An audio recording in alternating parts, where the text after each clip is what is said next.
type of fried chicken that I'm going to be making in this video. It's just the most basic of all the fried chickens, which is where I'm going to take these 4 strips. I'm going to bathe them in my flour mixture once, cover every part of the chicken strip in. I'm going to cover every part of the chicken strip in flour, set it back on the board. When the fryer's done, I'm going to put them all in, and you guys will get to enjoy the sexy sounds. So, this right here, this is my flour mixture. Literally all that it is flour, salt, pepper, and paprika.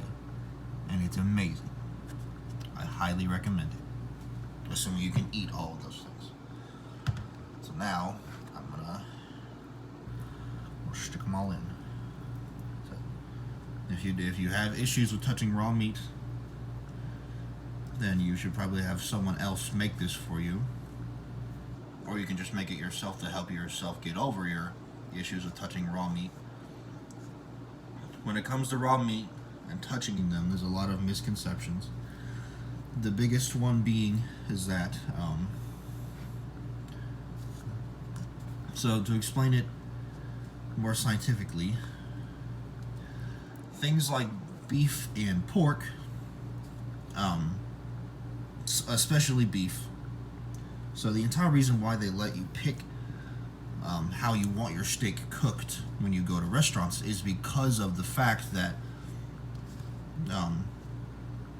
because beef has a tight enough, its genetic makeup is tight enough, like physically tight enough, that it's hard for bacteria to get inside, which is why they let you eat eat raw beef. Or that's why they let you choose how you want your steak cooked. No person in their right mind would ever eat raw beef or raw meat of any kind. And the only one that is even considered to be remotely okay is sushi, which is raw fish. But that's just one example of how raw meat is actually, it's not that it's safe to eat necessarily, but it's not as dangerous as you might think. So there exists this thing. It's literally called the raw meat diet. Sounds exactly what it's exactly what you think it is. You just eat raw meat.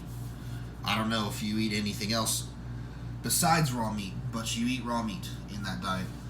I don't know about any kind of drinks they might have. I'm sure those probably don't change. You just grab a slab of ribs off the shelf and crack open a Pepsi or something. Okay. But these are covered, and this is exactly how it's supposed to look. You put it in the flour one time, cover it, just flip the other side, cover that side, set it back on the board, and you're good. So the fire's not ready yet, but it will be soon, hopefully. Yeah, but like I was saying, when it comes to touching raw meat and other things like that, as long as you just wash your hands, you'll be perfectly fine. And there have been plenty of times where I have made fried chicken like this and never washed my hands, and as you can see, I'm still alive and healthy. So the deep fryer has just become ready. So this is my deep fryer. It's my Farberware. It's pretty good. I'm using 2 oils, actually. That kind of sounds like blasphemy, but I'm using 2 oils mainly because I didn't have enough of the peanut oil, so I had to mix my peanut oil with my vegetable oil, which I like to use peanut oil. Peanut oil is really expensive, but I think it's worth it. Grab the big one. What I gotta do is I gotta insert these things through these holes, and this is what's gonna hold the chicken while it's inside. So you're gonna love this. I promise you're gonna love this whenever I set these pieces of chicken. You can probably hear it a little bit as little bits of the flour fleck off into the oil.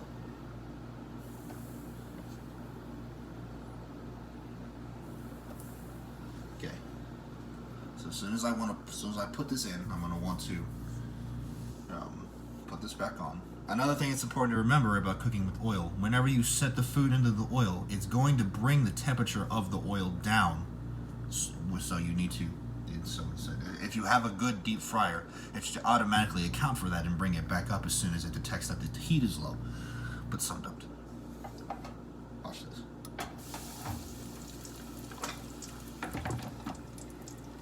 Right. The sound will start to come up as it works harder. Yep. I'm going to set a timer for about 12 minutes. That'll be that.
I don't know if you can, yeah, you guys can see the steam on camera. That's all the steam coming out, that's all the steam coming out of the chicken into the air.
Alright, so 12 minutes. So one of the reasons why I cooked the chicken for as long as I did is because of what I forgot to explain earlier. Is that the reason why? So the reason why you have to cook chicken a lot longer than any of the other meats is because chicken's cellular makeup is much looser than that of something like beef.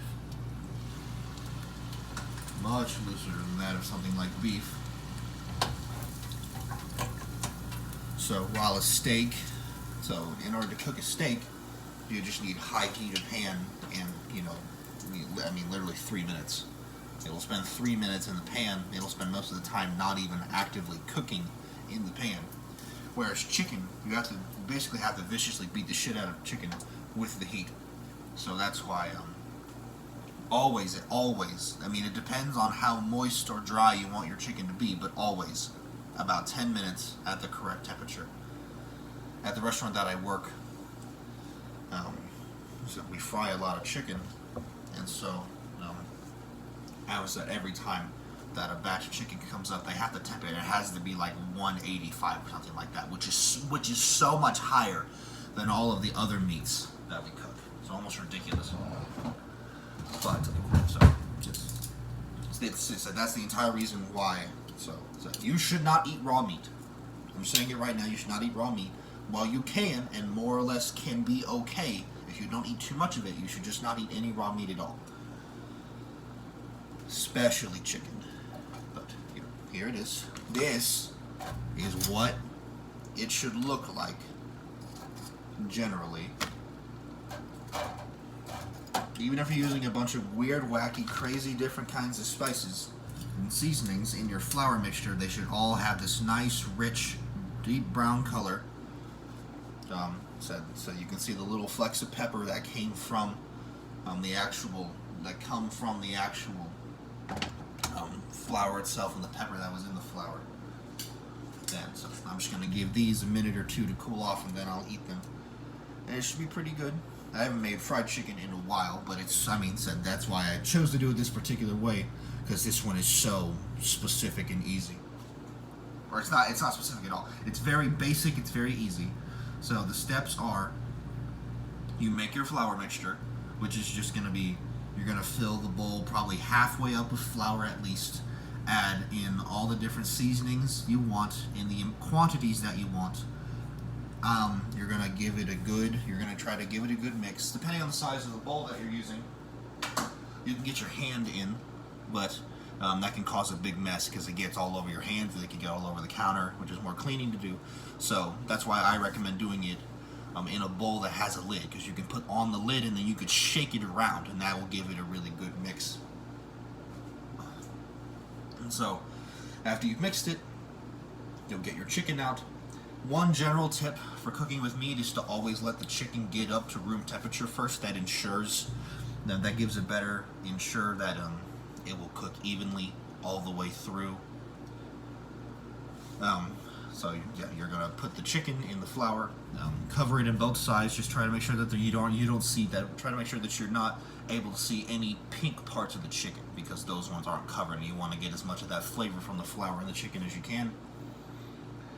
You're gonna put it in the fryer at least 365 degrees for at least 10 minutes.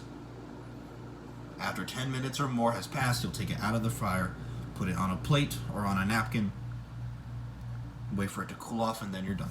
It's as simple as that. It's the easiest, most basic way to make fried chicken. I used tenderloins, but you can use breasts, you can use thighs, you can use any part of the chicken, honestly. I have some frozen chicken legs in here with the bones in still. Maybe I'll make a video of me using those, but this particular way really is my favorite, because it's so easy and it's still so really good. So, if you guys enjoyed this video, please remember to leave a like, comment, and subscribe to my channel to see more content just like this. When it comes to commenting, if you have any questions at all, Any comments, regular suggestions, please leave them down in the comment section for me to read and see. I promise I will react to it in some way. And thank you all very much. Have a great day.